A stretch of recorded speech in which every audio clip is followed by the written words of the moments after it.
Good morning. Praise the Lord. Blessing for Nation મિનિસ્ટ્રીથી હું આપણો ભાઈ સેમ ક્રિશ્ચન ઈશ્વર પિતાએ આજે આપણને આપેલા આજના એક નવા સુંદર દિવસે આપને પ્રભુ ઈસુ ખ્રિસ્તના નામમાં પ્રેમ સલામ પાઠવું છું. આજે આપણે પવિત્ર શાસ્ત્ર બાઇબલમાંથી ઈશ્વરના આ પવિત્ર વચન પર મનન કરીશું.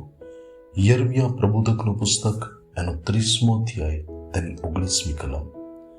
ત્યાં શાસ્ત્રમાં પ્રભુનું વચન કહે છે, તેઓમાં આભાર સ્તુતિ તથા હર્ષ કરનારાઓનો સાદ સંભળાશે. હું તેઓને વધારીશ ને તેઓ ઓછા નહીં થશે. હું તેઓને મહિમાવાન કહીશ ને તેઓ નમાલા થશે નહીં. હિન્દી અનુવાદમાં લખ્યું છે, तब उनमें से धन्य कहने और आनंद करने का शब्द सुनाई पड़ेगा. मैं उनका वैभव बढ़ाऊंगा और वे थोड़े न होंगे. क्रिस्मा मारा वाला भाइयों અને બહેનો, મારા ને તમારા ઈશ્વર એ તો એના લોકને વધારનાર ઈશ્વર છે. મૂસા ઈશ્વર ભક્તે પુનર્નિયમ 1 અને 11 ઇઝરાયેલ પુત્રોને આશીર્વાદ આપ્યો અને કહ્યું કે તમારા પિતૃઓનો દેવ યહોવા જેણે તમને આપેલા આશીર્વાદ પ્રમાણે તમે છો તે કરતા તમને 1000 ગણા વધારો અને તમને આશીર્વાદ આપો. જ્યારે ઇઝરાયેલ પુત્રોની સંખ્યા અદ્ભુત રીતે વધતી ગઈ, નિર્ગમન 1ની અંદર તમે જુઓ કે તેઓ એ વધતી સંખ્યામાં મિસ્રીઓ ઇઝરાયેલ પુત્રોને દુઃખ દેતા ગયા, પરંતુ જેમ જેમ તેઓને દુઃખ દેતા ગયા તેમ તેમ તેઓ સમર્થ બનતા ગયા. વાલાઓ, પરમેશ્વર એના લોકને વધારશે.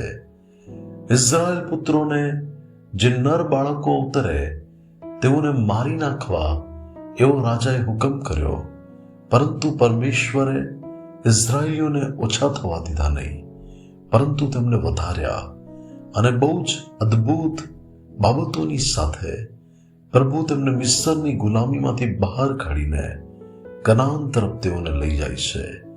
પ્રભુ તેઓને એમના શત્રુઓની મધ્યે મહિમાવાન કરે છે કે તેઓ આભાર સ્તુતિ અને હર્ષ કરનારનો સાદ પ્રગટ કરીને ઇઝરાયેલના પરમેશ્વરને મહિમા આપે.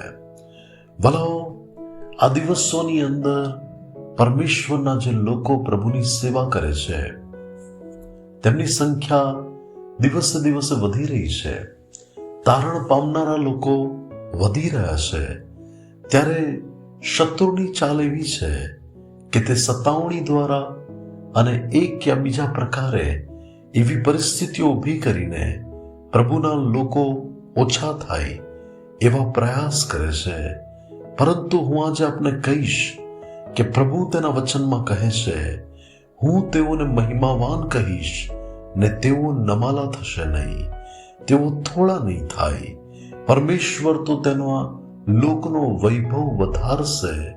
પ્રભુનું કાર્ય તો વૃદ્ધિ પામશે. તારણ પામનારાઓની સંખ્યા હજુ પણ વધારે વધશે. પરમેશ્વર આપણને અને આપણા પરિવારને અદ્ભુત રીતે વૃદ્ધિ આપશે. એટલું જ નહીં, પરંતુ પ્રભુ તેનો મહિમા પ્રગટ કરીને એ મહિમાને પણ આપણા જીવન પર વધારશે. અને ભલાઓ, આપણે આભાર સ્તુતિ કરીશું, આપણે હર્ષનાદ કરીશું, કારણ કે આપણે પ્રભુનું મહાન કામ આપણા જીવન ઉપર, મંડળી ઉપર, પરમેશ્વરના લોકો પર આપણે જોવાના છે. અને એટલા માટે આપણે પ્રભુમાં આનંદ કરીએ.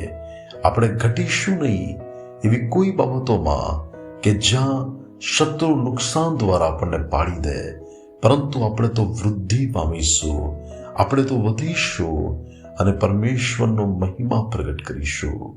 ખ્રિસ્તમાં મારા વાલા ભાઈઓ અને બહેનો, પરમેશ્વર તમને અને તમારા પરિવારને અદ્ભુત રીતે વૃદ્ધિ આપશે. શત્રુ કોઈ રીતે તમને પાડી નહીં શકે અને પરમેશ્વર એનો મહિમા તમારા જીવન પર પ્રગટ કરશે અને તમે પ્રભુનો મહિમા જોશો. પ્રભુ આજના પવિત્ર વચન દ્વારા આપણને આશીર્વાદિત કરે. આવો આપણે પ્રાર્થના કરીએ. સ્વર્ગમાંના અમારા પ્રેમાળ પિતા, અમારા કૃપાળુ અને દયાળુ ઈશ્વર, પ્રભુ તમે તમારા લોકને અદ્ભુત રીતે વૃદ્ધિ આપો છો. ઇબ્રાહિમ એકલો હતો અને તમે એને બોલાવ્યો, એને પસંદ કર્યો અને તેનામાંથી તમે અદ્ભુત રીતે પ્રભુ પરમેશ્વર પિતા તેની કોમને વૃદ્ધિ આપી. પ્રભુ આજે તમારા નામથી ઓળખાતા તમારા લોકોને નષ્ટ કરવા પ્રભુ અને આ કોમ ઉપર શત્રુ જે હુમલા કરે છે, પરંતુ પ્રભુ તમે તો તમારો મહિમા વધારવાના છો, એના માટે આભાર માનું છું. આજે પ્રભુ તારા લોક આજના વચન દ્વારા આશીર્વાદિત થાય, તેઓ વૃદ્ધિ પામે, તમારો મહિમા તેમના જીવન પર પ્રગટ થાય અને તમે જ મહિમા પામો. ઈશુ પ્રભુના નામમાં માંગીએ છીએ. આમીન. May God bless you. Have a blessed day. Shalom.